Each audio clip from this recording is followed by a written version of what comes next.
Pasamos a la siguiente diapositiva, la diapositiva número 9. Y aquí en esta diapositiva podemos ver tres obras. Esta de Pequeño caballo de circo. Fíjense cómo aquí el tema del caballo, que ya había trabajado, incorpora ya, como había hecho con el tema del gallo anteriormente, esos vacíos y esa convivencia entre vacío y lleno, ¿no? Entre espacio, volumen y vacío. Fíjense que esta primera escultura, que es de 1932, le va a servir a él para elaborar una obra que es considerada una de sus obras principales, que es esta que aparece aquí en medio, Urano. Esta obra es de un año posterior al anterior y en este caso el uso del vacío está mucho más presente, de manera que podemos ver a través del vientre del caballo, por ejemplo, o fíjense la estilización tanto de la bola que aparece aquí de este planiferio, este globo terráqueo, perdón, no planiferio, un globo terráqueo que aparece sobre la pierna de este acróbata pretendidamente, y el cuello del caballo también que aparece completamente al hueco, ¿no? Esta relación entre espacio lleno y espacio vacío va a ser la constante de la obra de madurez de Pablo Gargallo, y por la que va a ser luego posteriormente mundialmente conocido. Decirles que, bueno, que Pablo Gargallo llegó a tener en vida pues bastante prestigio, e incluso llegó a exponer en el MoMA de Nueva York con carácter individual, una exposición que por cierto tuvo muchísimo éxito, otra que en Barcelona que vendió absolutamente todo lo que había expuesto, o incluso hasta en Japón, ¿no? Y esto pues bueno, le permitió tener una vida al final bastante desahogada económicamente, pero lo que sí es cierto es que los problemas de salud persistían. Aquí a la derecha tienen un homenaje a Chagall, un pintor francés, un artista francés, eh, en el cual, pues bueno, esa síntesis que veíamos tanto en Kiki de Montparnasse como en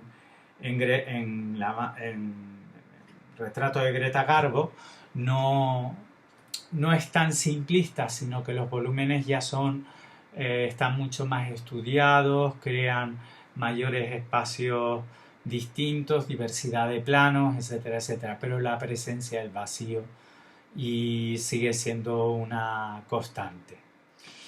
Bien, y por último vamos a ver la última diapositiva, la diapositiva número 10, la que, bueno, ha sido considerada como obra maestra y por la que prácticamente todo el mundo conoce a este artista, a Pablo Gargallo, que es el gran profeta. Equivocadamente, y bueno, de hecho en los materiales que se ofertaron para la EBAU se titula como el profeta, pero el título real en este caso sería El Gran Profeta. Es una obra de 1933, hay distintas versiones de esta obra. No olvidemos que Pablo Gargallo estaba trabajando con el tema de los cartones, que luego hacía las placas, ya luego incluso había hecho algún molde en escayola y luego hacía esta fundición en bronce. En este caso es una fundición en bronce. Esta en concreto se encuentra en el Museo Pablo Gargallo de Zaragoza, pero por ejemplo el Museo Nacional Reina Sofía también tiene otra, y otras colecciones de otras distintas galerías o museos del mundo también tienen eh, réplicas de esta obra, ¿no? Bueno, réplicas no, son originales porque realmente se hicieron varias versiones de la misma, aunque todas idénticas, partidas o sacadas o extraídas a partir de esos cartones de los que hablaba, ¿no? Antes. Esta obra pues puede considerarse una obra cubista. Fíjense, aquí les pongo un poco un plano general de la obra, la primera. pero para que vean un poco el rostro, aquí de 3/4 en el medio y completamente de perfil en esta tercera miniatura que les pongo aquí a la derecha.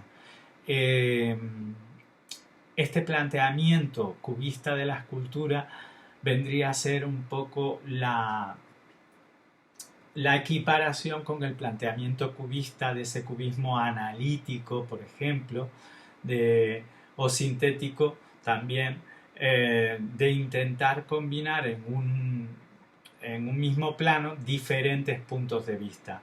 Si bien la escultura permitía la tercera dimensión, es decir, es algo, en este caso, volumétrico, ¿no? Que tiene alto, ancho y profundidad, fíjense cómo Pablo Gargallo aquí es como si de alguna manera a través del vacío incluyera una cuarta dimensión, ¿no? Empezar a hablar de lo que no está, pero a medida que vas girando esta escultura, no pierdes la perspectiva. También se ha hablado de que es una perspectiva que anticipa de alguna manera el expresionismo, porque el carácter y la fuerza y la expresión de este profeta, del que por cierto había hecho una versión como las de la maternidad cóncava, ¿vale? Cuando hablamos al principio, del rostro de este profeta, pero aquí ya vemos una evolución mucho más interesante, ¿no?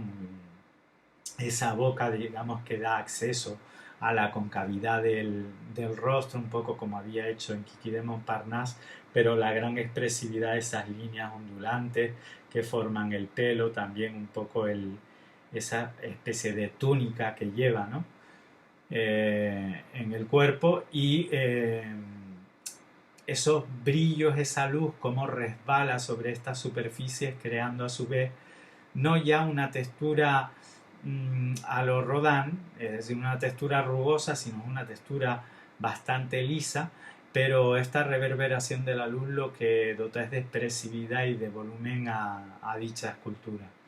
Como ven, es una obra que, bueno, que abre muchísimos caminos nuevos a toda la escultura del siglo XX, y por eso Pablo Gargallo, pues bueno, podemos considerarlo uno de los grandes escultores de todo el siglo XX, en la medida en la que va a suponer pues todo un proceso de innovación y de apertura hacia nuevas formas de expresión en un camino, en un medio como era tan difícil, o se entendía que era tan difícil innovar como era la escultura. Pues bien, con esta obra, que les recuerdo que es la obra que se ha seleccionado para la BAU, es decir, recuerden el título, recuerden el año, la localización, las características un poco que les he hablado, ese carácter cubista un poco por los diferentes tipos de planos, el uso del vacío, etcétera, etcétera. También algo del expresionismo que lo adelanta un poco. Y bueno, el material en este caso es una fundición en bronce, eh, sacada a partir de un molde de escayola que se trabajó previamente a partir de esas placas soldadas de hierro, ¿no? Bueno, pues con esto terminamos hoy la clase sobre Pablo Gargallo y nada, ahora subiré tanto la presentación al Google Classroom, esta presentación de Google, como el vídeo también al Google Classroom, e intentaré probar suerte a ver si la hay con el Instagram.